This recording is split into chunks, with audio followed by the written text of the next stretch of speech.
40 MLA கசக்குதா sir விஜய்க்கு? யார் போனாலும் சரி தான் விஜய்க்கு வந்து கும்பல் குடும்பத்தோர் ஓட்டு விழுமான்றது சொல்ல முடியாது. இல்லை, ஒரு மூத்த அரசியல்வாதி ஒரு தற்கொலையை நம்பி போகிறதுன்றது முட்டாள்தான். பொம்மைங்க தானே இவங்க, நீ அங்கே போய் கொஞ்சம் வேலை பாருன்ட்டு அதை போக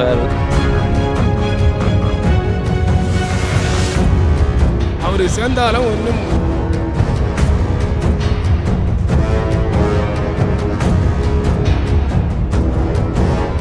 எனக்கு தெரிஞ்சு இணைஞ்சாருன்னா அவருக்கு நல்லது இல்லை, ஆனால் டிவியை கேட்க வேணால் ஒரு நல்லது நடக்கலாம். இல்லை, ஒரு மூத்த அரசியல்வாதி ஒரு தற்கொலையை நம்பி போகிறதுன்றது முட்டாள்தான். என் பார்வைக்கு நான் சொல்கிறேன், உண்மையிலே ஒரு தற்கொலை. அவர் அரசியலும் அவருடைய ஈடுபாடு என்று அம்மா புரட்சி தலைவி அம்மா இருக்கும்போது இருக்காரு. எனக்கு தெரிஞ்சு பயணிச்சிருக்கலாம், அதிக தூரம் பயணிச்சிருக்கலாம், அமைச்சராக பயணிச்சிருக்கலாம். ஒரு அரசியல் புரிதுணர்வோடு இருக்கிற ஒரு மூத்த அரசியல்வாதி சத்தியமாக தற்கொலை கூட்டத்துக்கிட்ட போக மாட்டார். இவர் ஜெயலலிதா மாதிரி எம்ஜிஆர் மாதிரி நினச்சினுங்கிறாரு, எல்லாரையும் கைட்டி விட்டா ஓட்டு வரணும், அதெல்லாம் வரவே வராது. இவர் நினச்சினுங்கிறாரு இதே போல் எல்லாரையும் கைட்டி விட்டாருன்னா அவருக்கு தான் நஷ்டமா தவிர செங்கோட்டையனுக்கு நஷ்டம் தான். அவர் போய் அதில் சேர்ந்தானா எல்லாம் எதுவும் வராது. அவர் ஒண்டி தான் சேரலாம், அந்த சத்யபாமா அந்த அம்மா 2 பேர் தான் போய் சேரலாமே தவிர வேறு யாரும் அதில் போய் சேர மாட்டாங்க. டிவிக்கே கொஞ்சம் நல்லதாக தான் இருக்கும். ஏன்னா அவர் வந்து அரசியல் பின்பலம் ரொம்ப ஏகப்பட்ட அனுபவம் உள்ளவராக இருக்கிறாரு. அதனால அவர் சொல்லியிருப்பாங்க இந்த மாதிரி பொம்மைங்க தானே இவங்க, நீ அங்கே போய் கொஞ்சம் வேலை பாருன்ட்டு அதை போகிறதா இருந்திருக்காரு. அதுதான் அவங்களுக்கு டிவிக்கே கொஞ்சம் பலம் கொடுத்த மாதிரி இருக்கும். ஏதாவது இவங்களுக்கு இன்னும் இந்த அளவு அரசியல் நாகரிகம் தெரியாதுன்னா இப்போ இவர் போய் சொல்லி கொடுக்கலாம். இப்போ எப்படி விஜயகாந்துக்கு வந்து பண்ருட்டி இருந்தார், பேக் சைடில் இருந்து ஒரு ஹெல்ப் போனாக இருந்தார், இப்படி தான் பண்ணணும் அப்படின்ற ஒரு திட்டமிடுதல் கொடுத்தாரு. அந்த மாதிரி இவர் என்ன கொடுக்குறதாக இருக்கலாம். தேமுதிக பார்த்தீங்கன்னா பண்ருட்டி ராமச்சந்திரன் இணைஞ்சார், இன்னைக்கு அவருடைய நிலைமை என்ன? அதே மாதிரி தான் இன்னைக்கு அவருடைய இது நிலைமை நிற்கும். எம்எல்ஏ இதில் ஆகிறதுக்கு வாய்ப்பு கிடையாது. ஏன்னா வந்து 2 திராவிட கட்சிகள் வந்து பெரும்பாலான வாக்கு சதவீதம் வச்சுக்கிறாங்க. விஜய் வந்திருக்கிறாரு, 10லேருந்து ஒரு 12% வாக்கு வாங்குவார், இல்லைன்னு மாற்று கருத்து கிடையாது. கூட்டணி எந்த பக்கமாவது போனாருன்னா ஒன்லி இப்போ அவருக்கு சாய்ஸ் வந்து ஏடிஎம்கே கூட்டணி போனால் 40 எம்எல்ஏ சார். அதே தனிச்சு நின்னாருன்னா ஒரு எம்எல்ஏ கூட அவர் நிற்கிற இடத்துக்கு கூட கேள்விக்குறி. முதல் எலெக்ஷனில் 40 எம்எல்ஏ விஜயகாந்த் உயரத்தை தாண்டிட்டாரு. இப்போ 40 எம்எல்ஏ கசக்குதா சார் விஜய்க்கு? இப்போ எதிர்கட்சி தலைவராக வரதுக்கு வாய்ப்பு இருக்குது. ஸோ ஏடிஎம்கே பாஜக அலைன்ஸில் அவர் சேர்ந்தாருன்னா 200 சீட்ஸ் 10க்குனே ஜெயிக்கலாம் சார். 250 கோடி சம்பளம் வாங்குறாப்புல. சம்பளம் வாங்கும்போது இப்போ டக்குன்னு ஒரு அரசியல் பண்ணுறாங்கன்னா அதுக்கு மக்கள் நல்லது பண்ண வேண்டி வராப்புல. அவர் படமே அடிக்கலாம், படமே அடிக்கலாம். இதுக்கு உடனே வராப்புல கட்சி ஆரம்பிக்காப்புல வைக்காப்புல மக்கள் நல்லா செய்யும், அந்த மாதிரி தான் பண்ணுறாப்புல. அதே மாதிரி நான் தூத்துக்குடியில் 13 பேர் சுட்டாங்க. அப்போ அவர் வந்து சிங்கிள் மேனாக வந்து எல்லாத்தையும் வந்து இப்போ இது பண்ணிட்டு போனாப்புல. அது எங்களுக்கு பிடிச்சிருந்துச்சு. இப்போ ஏடிஎம்கேலேருந்து செங்கோட்டையன் வந்து சார் ஜாயின் பண்ணுற மாதிரி இருக்காப்புல. ஏன்னா அவர் கருத்து என்ன, எல்லா பொலிட்டிக்கலும் பார்த்தவர் தான். ஆக்சுவலாக இவங்க நல்லது பண்ணுறது அவர் பிடிச்சிருக்கு. ஸோ யாருனாலும் ஏனாலும் மாறலாம், மாற்றம் நம்மதே. அவர் போகிறாரு போல், அவர் அங்கே போனதுக்கப்புறம் அவர் தற்கொலையாக கூட மாறலாம், சொல்ல முடியாது. இல்லை, வாய்ப்பு இல்லை பிரதர். இது ஊடகம் காட்டுற வேலை. ஊடகம் வந்து பெய்டு லெபஸ், எல்லாருமே காசு கொடுத்து பரப்ப சொன்னால் பரப்பாங்க. அந்த வேலையை தான் அவன் பார்த்துட்ருக்கேன். இது ஒரு டிவிக்கே கூட அந்த வேலையை பார்த்துருக்கலாம், அப்படியாவது இழுக்க முடியுமா அப்படின்னு கூட ஒரு வேலையை பார்த்துருக்கேன். எனக்கு தெரிஞ்சு அவர் மூத்தவர், ஒரு அரசியலில் இருந்து ஒரு அமைச்சராக இருந்தவர் வந்து இப்போ வந்தால் தற்கொலையை நம்பி போக மாட்டார். இல்லை, எல்லாம் மேல் இடத்துலேருந்து சொல்லி கொடுத்த ஓனருங்க சொல்லியிருப்பாங்க, நீ இங்கே இருக்க வேணாம், நீ அங்கே போய் வேலை பாருன்னு இருப்பாங்க. போய் பார்க்க போயிருப்பார், அவ்வளோதான். என்னதான் பார்த்தாலும் இவன் வரப்போகிறது இல்லை. இல்லை, அதுதான் இவங்க திமுக எல்லாமே பாஜகவோட கைக்கூலின்ற ஆகிப்போயிருது. இங்கே வேலை செஞ்சா என்ன, அங்கே வேலை செஞ்சா என்ன, எல்லாம் ஒரே வேலை தான் அப்படின்ற ஒரு பொன்பாடு இருக்குன்னு அதில். ஏன்னா எல்லாரோடைய இது வந்து என்னன்னா எப்படியாச்சும் திமுக எதிர்க்கணும் அப்படின்ற ஒரு அஜெண்டாவில் இருக்காங்க. ஆமாம், புதுசாக போய் சேர அந்த கட்சியிலேருந்து வந்து சேராங்க, இந்த கட்சியை வந்து சேராங்கன்னா பலம் தான், அவருக்கு பலம் தான். பலன்னு சொல்லிக்கலாமே தவிர ஓட்டு தான் பிரியுமே தவிர அப்படியே ஜெயிச்சாலும் செங்கோட்டை நிற்கிற தொகுதியில் கொஞ்சம் எதாவது டஃப்பாக இருக்கும் ஜெயிக்கிறதுக்கு. அது எதாவது திமுக சப்போர்ட் பண்ணி அவங்க சப்போர்ட் பண்ணி எதாவது ஜெயிக்கலாமே தவிர தன்னிச்சையாக வந்து விஜய் கட்சியில் ஜெயிக்கிறதுக்குலாம் வாய்ப்பு கிடையாது. அதுதான் சார், அந்த மாதிரி வச்சா கூட ஏதாவது ஒரு 5 சீட்டு 10 சீட்டு தான் வரலாம். ஃபுல்லாக வருமானதெல்லாம் இப்போ வந்து எதுவுமே இன்னைக்கு இருக்கிற சூழ்நிலை எதுவும் சொல்ல முடியாது. அந்த மாதிரி வந்து இவங்க தனியாக எல்லாம் சேர்ந்து காங்கிரஸ், மதிமுக, விடுதலை சேர்த்து இவங்கெல்லாம் வச்சா கூட ஏதாவது ஒரு 5 சீட்டு 10 சீட்டு தான் வருமா தவிர அதுவும் கன்ஃபார்மாக சொல்ல முடியாது. அந்த ஏரியாவில் அதுக்கு முன்னே கட்சிக்கு ரெட்டலை சின்னத்துக்கு சூரியனுக்கு ஓட்டு போட்டாரு. இப்போ வந்து அப்படி கிடையாது. அந்த ஆளை பார்க்குறான், அவன் யார், நம்ம ஜாதிக்காரனா, நம்ம இப்படி தான் ஓட்டு போடுறாங்க. இப்போ அதனால வந்து விஜய்க்கு கும்பல் கொடுத்தனா கும்பல் பூரா ஓட்டு விஜய்க்கு உழுதான்றதை நம்ம பார்க்க முடியாது. பணம் தான். இன்னைக்கு குழந்தை இப்போ நான் பேட்டி கேட்குறேன், என்னை தப்பாக நான் பேசுறேன்னா நீங்கள் போடுவீங்களா? உடனே மேலே இன்னைக்கு ஆள்ற கட்சி வந்து ஒவ்வொரு யூடியூப் சேனலுக்கு 1 லட்சம் 2 லட்சம் கொடுக்குறாங்கன்றாங்க, கொடுத்தா நீங்கள் போட்டுருவீங்களா? அதனால நாளைக்கு ஜனங்களே வந்து பணம் கொடுத்து பலத்தால் மாறுவாங்க தவிர யாரும் உற்றமன் கிடையாது, யாரும் இதுவும் கிடையாது சார். எல்லாம் இன்னைக்கு பேசுவாங்க 5000 10,000 பொங்கலுக்கு ஒரு 5000 எடுத்து கொடுத்து பாருங்க, ஜனங்க அப்படியே மறந்துடும். நடக்கிற ஊழே தெரிய மாட்டேங்குது, இன்னும் அப்படியே மறைக்கிறாங்க. உங்களை மாதிரி இருக்கிறவங்க பேப்பர் நிறுவனம்லாம் நடக்கிறதெல்லாம் போட்டால் ஜனங்க மத்தியில் தெரியும், எதுவுமே போட மாட்டேறாங்களே. போடாதனால தான் பேசுறாரு. திருவண்ணாமலை மாவட்டத்தில் ஒரு தண்டராம்பட்டுன்னு ஒரு இன்ஸ்பெக்டர் கேட்குற கட்ட பஞ்சாயத்து பண்ணுறாரு, 40,000 கொடு 50,000 கொடுன்னு ஒரு ஃப்ரெண்டுடைய பஸ் இது ஆயுத பூசிக்கு 5 நாள் நிறுத்தி வச்சு 40,000 கொடுத்தாதான் கொடுக்கணும், 5 நாள் நிறுத்தி வச்சுக்கிறாரு. அதில் ஒரு ரைட்டர் சொல்றாரு பழனின்ற பேரு, அவர் என்னன்னா நீ சிஎம் கிட்டே போய் சொன்னீங்கன்னா கூட என்னால் நான் வண்டி விட மாட்டோம்னு சொன்னாராம் எங்க ஃப்ரெண்டுடைய பஸ்ஸை. அந்த மாதிரி ஆளெல்லாம் வச்சுக்கிட்டு எப்படி நாடு நல்லா இருக்கு சொல்லுங்க பார்ப்போம். டிவிகேவுக்கு பலம் தான் சார். புதுசாக யார் வந்து சேர்ந்தாலும் பலம் தான். இப்போ நான் ஒருத்தர் போய் அடிக்க போறேன்னா நான் வண்டியா போனேன், நீ வேடிக்கை போனீங்கன்னா பலம் கிடையாது. நீ 10 பேர் என் கூட வந்து சேர்ந்தீங்கன்னா எனக்கு இன்னும் 2 வேகம் தான் வரும், அடிக்க தான் செய்யும். பலம் தான், அவருக்கு பலம் தான். இப்பாரா ஜெயிக்க மாட்டான்றது இவங்க கூட்டணி எப்படி எப்படி உருவாவதை வச்சு தான் இவங்க எவ்வளவு வருவாங்க எப்படின்றத நம்ம சொல்ல முடியும். இன்னைக்கு இருக்கிற சூழ்நிலையில போனா செங்கோட்டையம் போனாலும் சரி தான், யாரு போனாலும் சரி தான், விஜய்க்கு வந்து கும்பல் குடும்பத்தோர் ஓட்டு விழுமான்றது சொல்ல முடியாது. கூட்டணியெல்லாம் அறிவிச்ச பிற்பாடு யார் யார் எப்படின்னு சொன்னா அன்னைக்கு கேட்டீங்கன்னா கரெக்டா இவங்களுக்கு எவ்வளவு வரும் எப்படி பலம் இருக்குதுன்னு சொல்லலாம். இன்னைக்கு இருக்கிற சூழ்நிலை எதுவுமே சொல்ல முடியாது. கும்பல் சேர்ந்தா அவருக்கு பலம் தான். ஒரு அரசியல் நிலைப்பாடே இல்லையே, அவர்கிட்ட செயல்பாடும் இல்லை. அவர் நம்பி எப்படி போவார்? இப்போ ஒரு மாநிலம் இருக்கு, இவர் பகுதியில் ஒரு மாநிலம் இருக்கு, இந்த மாநிலத்தில் அவர் ஒரு மாவட்ட செயலராக இருப்பார். உதாரணத்துக்கு சொல்லுமா சேலம் இல்லை கோயம்புத்தூர் அப்படின்னு வச்சிங்களேன். அதை ஒருங்கிணைச்சி செய்கிறது ஒரு அமைச்சர் ஆகுறதுன்றது பெரிய விஷயம். இது ஒன்றுமே இல்லை. இந்த கூட்டத்தை நம்பி எப்படி போவார்? எஃபெக்ட் இருக்குமானா அவர் தொகுதியில் வேணால் வின் பண்ணலாம், வாய்ப்பு இருக்குது. மற்ற தொகுதியில் அது எலாபரேட் ஆகும்னா வாய்ப்பு இல்லை. இல்லை, எனக்கு தெரிஞ்சு அவர் சேர மாட்டார் பிரதர். ஊடகம் எல்லாருமே காட்டுறீங்க இவர் சேர்ந்துருவார் அவர் சேர்ந்துருவார். அவர் எல்லாருமே தான் சொன்னாங்க இவர் போகிறாரு அவர் போய் சந்திக்கிறாரு, இவர் போய் போகிறாரு அவர் போய் சந்திக்கிறாருன்னு எல்லா அமைச்சரையும் தான் காட்டினீங்க. யாருமே அவன் சேர்த்துக்கலையே. முதல்ல அது முட்டாள். அது அந்த இடத்துக்கு போகிறதுன்றது யோசிக்கணும். யோசிச்சுட்டு தானே எல்லாம் விலகி இருக்காங்க. இபிஎஸ்லேருந்து எல்லாம் விலகி இருக்காங்கன்னா காரணம் இருக்குது, காரணம் இல்லாமல் இல்லை. இது முட்டாள் தற்குறி கூட்டம், இதை நம்பி போக முடியாது. தலைவனே தற்குறி. முட்டாள் கூட்டத்தை வச்சிங்கன்னா அந்த இடத்துல போயிட்டு ஒரு அமைச்சர் முன்னாள் அமைச்சர் போய் இருக்கிறது வெக்கக்கேடு. டிஎம்கே என்ன சொல்லுது, நாங்கள் இவ்வளோ சமூக நீதி அது இதுன்னு எல்லாம் பேசி வைக்கிது. நாங்கள் செஞ்ச செயல்களுக்கு ஏற்ற மாதிரி அவங்க ஓட்டு போடுவாங்க, மக்களை நம்பி இருக்கிறாங்க.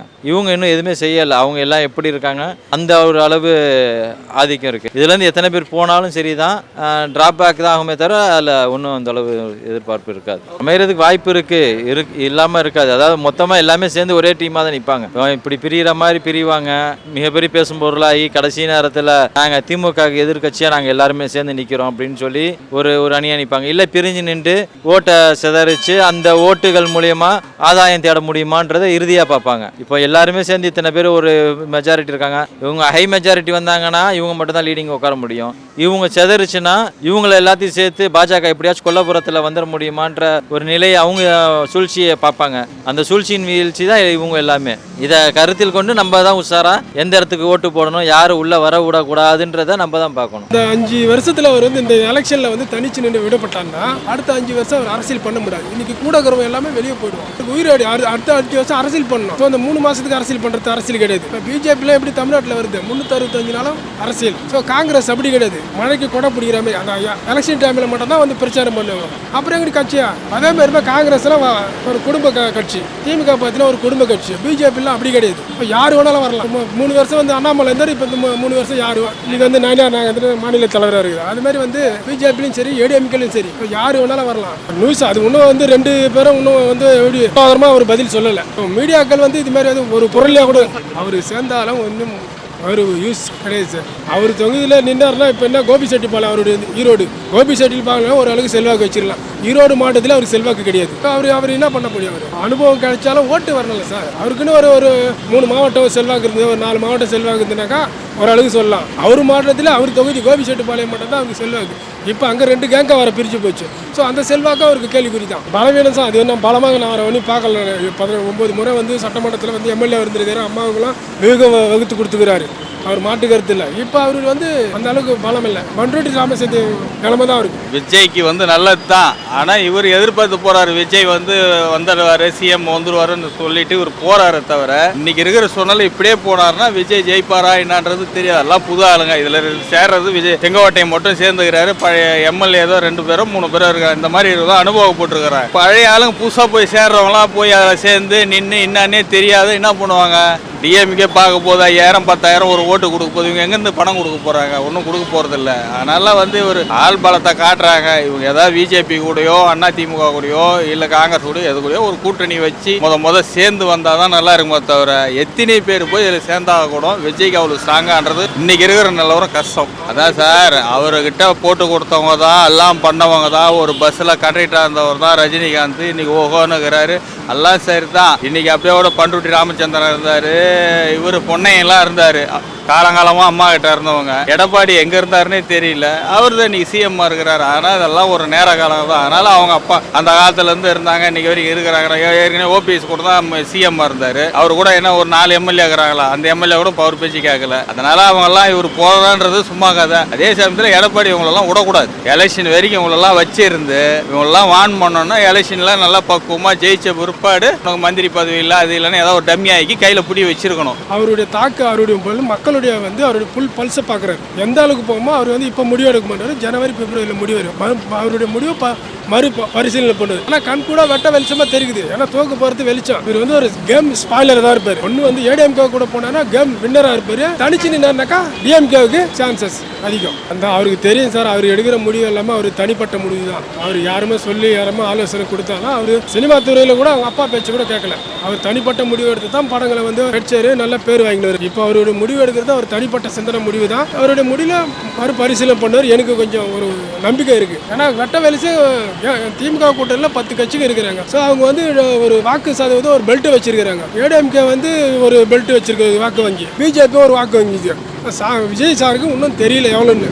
ஸோ ஒரு குத்துமதிப்பாக சொல்கிறாங்க 10லேருந்து ஒரு 12% வாக்கு வங்கி இருக்கு, ஒரு 15 கூட போகும். ஸோ இப்போ இந்த கூட்டம் வந்து ஓட்டா மாறுமா, அது ஒரு கேள்விக்குறி. இப்போ ஆக்சுவலாக பொதுவான கருத்து, இப்போ டிஎம்கே ஆட்சியிலேருந்து பார்த்தாங்க, ஏடிஎம்கே பார்த்தாங்க. புதுசாக ஒரு வருது வரட்டும், மக்கள் மாற்றம் நமதே. யாராலையும் எக்ஸ்பீரியன்ஸ் சொல்ல முடியாது. இப்போ நம்ம ஒரு பள்ளத்தில் விழுந்தோம், ஒரு கடனை பள்ளத்தில் விழுந்ததுக்கப்புறம் நம்ம இன்ச்சு வாரனா நம்ம முயற்சி தான். எக்ஸ்பீரியன்ஸுக்கு 2வது. இப்போ நம்ம ஒரு அடி போட்டால் தான் எக்ஸ்பீரியன்ஸ் தெரியும். இப்போ கரூர் சமூகம் இறந்துச்சு, 40 பேர் இறந்தான்னு சொல்கிறாங்க உயிரிழப்பு. ஆனால் அது ஒரு எக்ஸ்பீரியன்ஸ். இப்போ அடுத்து என்ன செய்யலாம்? இப்போ மக்கள் அவேர்னஸ் குறைக்க நம்ம குறைக்க முடியும். நம்ம கையில் எதுவுமே கிடையாது. ஆக்சுவலி சொல்ல போனால் பொதுவான கருத்து, அவர் வந்து ஒரு அரசியலுங்கிறது வேற, ஒரு நடிகர். அதுக்காண்டி யாராலும் பொதுமக்கள் கூட்டம் கூட தான் செய்யும். அதை தடுக்க யாராலும் முடியாது.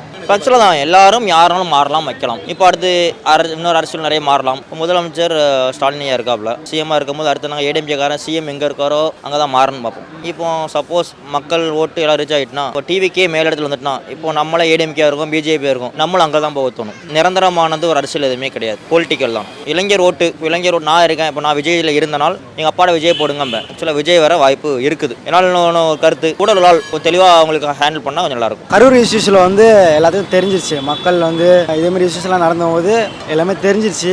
மக்களுக்கு வந்து எல்லாமே வந்து இப்படிலாம் ஆயிடுச்சு, நிறைய பேர் இறந்துட்டாங்க அப்படின்ட்டு பேச ஆரம்பிச்சிட்டாங்க. டிஎம்கே அப்படின்னு பேச ஆரம்பிச்சாங்க. ஸோ அதனால விஜய் வந்து ஜெயிச்சிருவாரா, 2026 தளபதி வந்துருவாரா அப்படின்ட்டு மோஸ்ட் ஆஃப் பார்த்தீங்கன்னா டிஎம்கே தான் சொல்லிட்டு இருந்தாங்க. தெரிஞ்ச வெளி லீக் ஆகணும்னு இப்போ எல்லாமே தளபதி தான். இப்போ எல்லாமே தளபதி கிட்ட வந்து சேர ஆரம்பிச்சிட்டாங்க. மோஸ்ட் ஆஃப் தளபதி தான் வருவார்னு நினைக்கிறேன். ஸோ ஆனால் பீப்புள்ஸ்லாம் நிறைய நம்புறாங்க தளபதியை. அவரே வந்து சேர்றாருன்னா அப்புறம் தெரியவனாவா யார் மோஸு. இப்போ கூட அவரே சிஎம் இருக்கலாம். இப்போ வரப்போதில்ல, அடுத்தது யார் சிஎம். ஸோ மோஸ்ட் ஆஃப் வந்து அடிப்பட்டு தான் வந்திருப்பாங்க. எப்படி வந்தாலும் இங்கே வந்து இதேமாரி ஆகாமல் பார்த்துப்பாங்க. ஸோ முன்ன வந்து டிவிக்கில் வந்து எதுவுமே தரமாட்டாங்க, பாதுகாப்போ அது இது தரமாட்டாங்க. கண்டமெண்டிக்கு மீட்டிங் வைக்கிறது, கண்டமெண்டிங் நடத்துறது.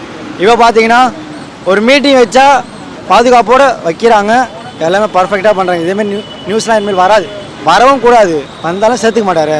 அவர் சொன்னார் சொல்லவை தான் நிற்க போகிறேன். இப்போ போட்டி யாருக்குன்னு பார்த்தீங்கன்னா டிவி கேட்கும் டிஎம்கே தான் சொன்னார். ஸோ சேர்த்துக்க மாட்டார். மோஸ்ட்டாக பார்க்க தானே போகிறேங்க என்னென்ன நடக்க போகுதுன்ட்டு. இப்போதைக்கு எல்லாமே நியூஸ்லாம் பரவிட்டு இருக்கு.